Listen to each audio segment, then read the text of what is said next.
Amateur Radio News and Notes for Friday, June 27th, 2025. I'm Ed Kavick, November 2, Echo Charlie. In the log this week, we'll be talking about ARRL Field Day, which is this weekend, the MVARC Breakfast, which is happening tomorrow morning.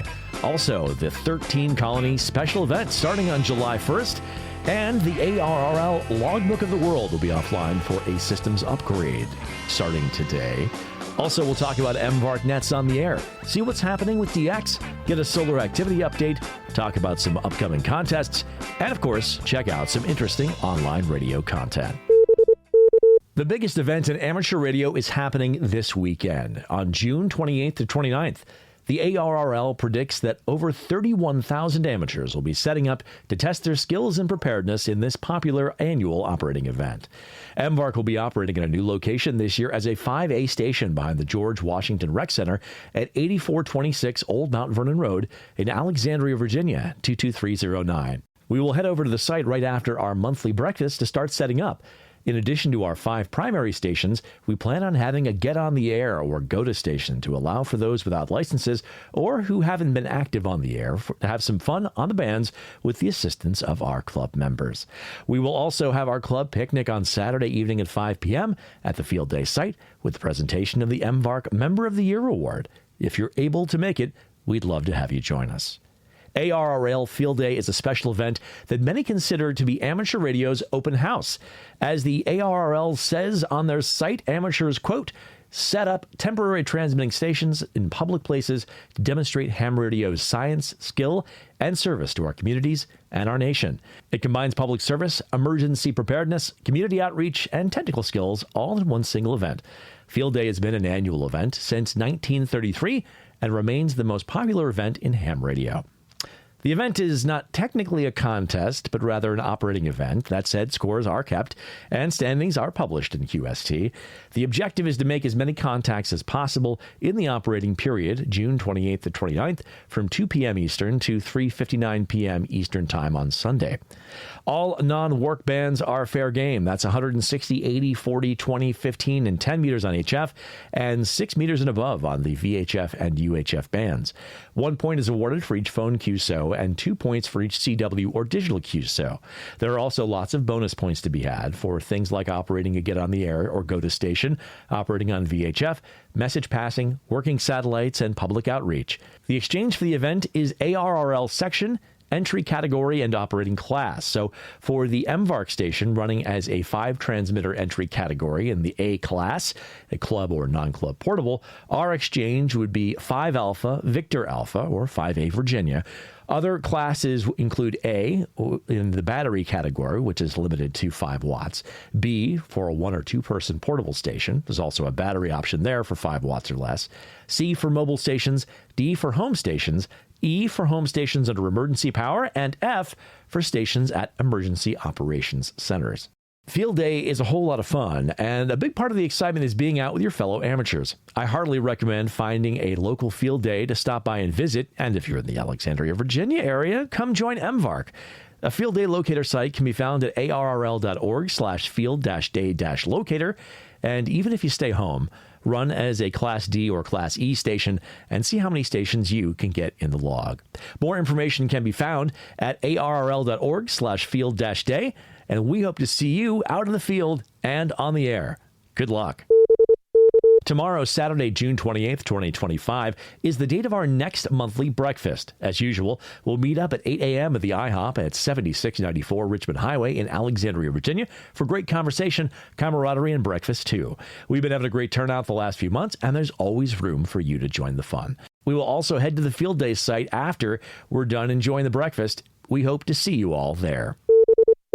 The 17th annual 13 Colony special event starts on Tuesday, July 1st, 2025. This event seems to get more and more popular each year, so get ready to try to break some pileups and collect the colonies to make a clean sweep. The event has operating stations for each of the 13 original colonies, each with its own one-by-one call. So K2A in New York, K2B in Virginia, K2C in Rhode Island, K2D in Connecticut, K2E in Delaware, K2F in Maryland, K2G in Georgia, K2H in Massachusetts, K2I in New Jersey, K2J in North Carolina, K2K in New Hampshire, K2L in South Carolina, and K2M in Pennsylvania. There are also bonus stations available for GB13COL in the United Kingdom, TM13COL in France, and WM3PEN in Philadelphia. The event is staffed by volunteers in each of the states, and it can be a fun challenge to see if you can get them in the log. If you do find one of the stations, they ask that you give them a spot on DX Summit at dxsummit.fi, which is also a great place to find spots for the stations you need. The event tends to be very active on CW and sideband, but may also be on RTTY and digital as well. Activity will be on all the bands, including the WARC bands, except for 60 meters. I hope to be able to make a clean sweep on CW this year, and always enjoy this event. Each of the stations has a special QSL card you can send in for if you make a contact, and you can apply for a certificate for the event as well. They request a $5 donation to cover costs, but if that is a hardship, they will also provide them free of charge. More information about the event can be found at 13colonies.us. Good luck. Logbook of the World, the popular system used for logging on the Worked All States, DX Century Club, VHF UHF Century Club, CQWPX, and CQWAZ award programs, will be offline starting today for a systems upgrade.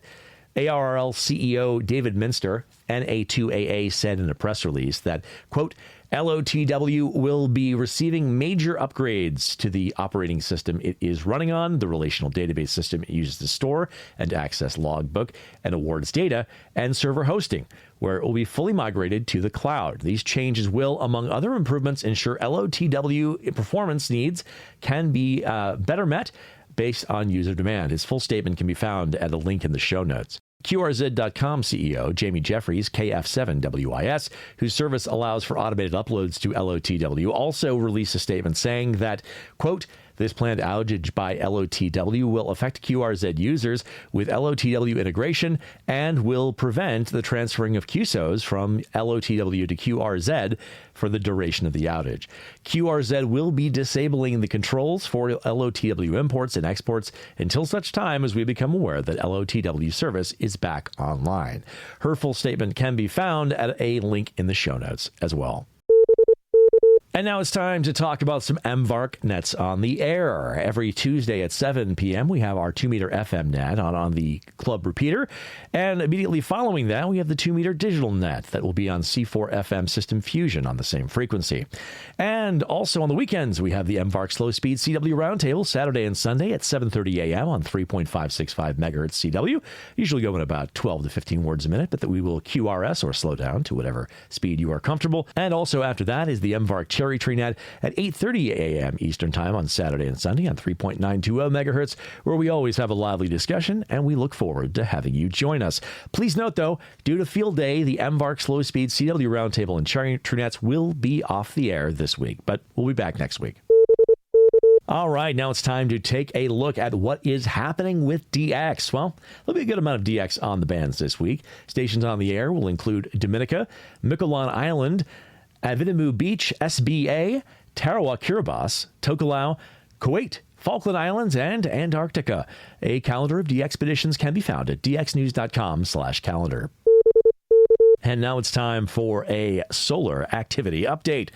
As we go to press, the solar flux index was 117, and the estimated sunspot number was 90, with 5 numbered sunspot regions visible from Earth.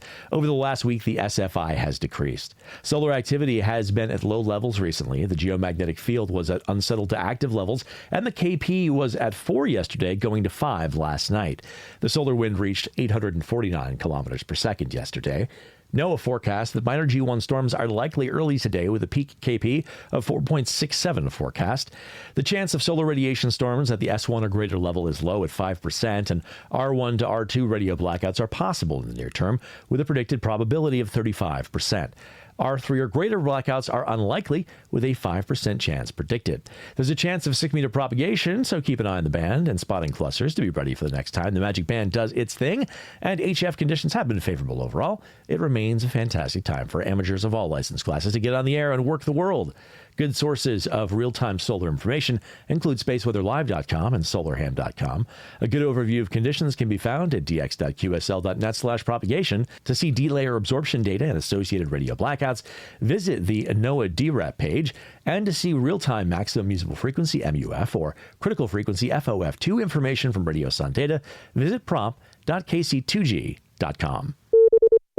And now let's take a look at upcoming contests on the contest calendar this weekend. Things are a bit sparse due to Field Day, but we can look forward to the technically not a contest ARRL Field Day, also the definitely a contest UFT QRP contest, and the His Majesty King of Spain contest on SSB.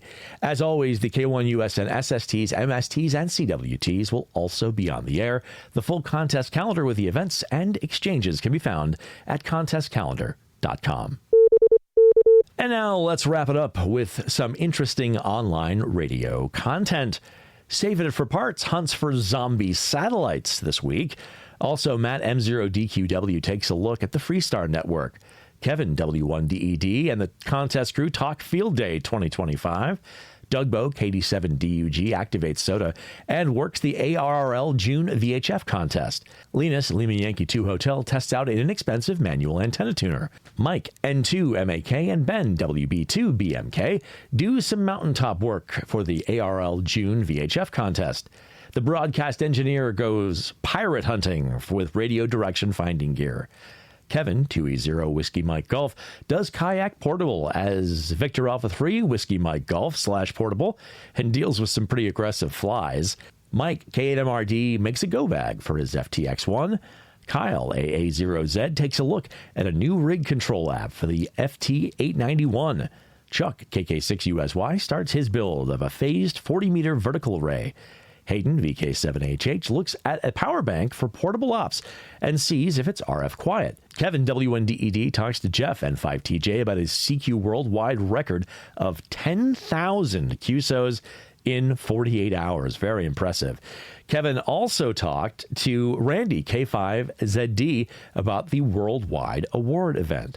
And Matt M0DQW starts converting a commercial amplifier for amateur use. Walt K4OGO adds a capacitance hat to a vertical antenna. George VK2AOE works on an amplifier for his Hermes Light 2 rig. Mike K8MRD recommends a drive-over mass mount. Kevin KB9RLW takes a look at an inexpensive multimeter, oscilloscope, and signal generator. And finally, Steve KM9G makes a mod for easier mounting of the Radioddity HF009 antenna. Well, that's it for this week. I've been Ed, November 2 Echo Charlie for Amateur Radio News and Notes. Thanks, as always, for being with us. And by the way, good luck. I hope you have a great time out at Field Day. Have some fun out there, make a lot of contacts. And, of course, Best 73, we look forward to seeing you next week.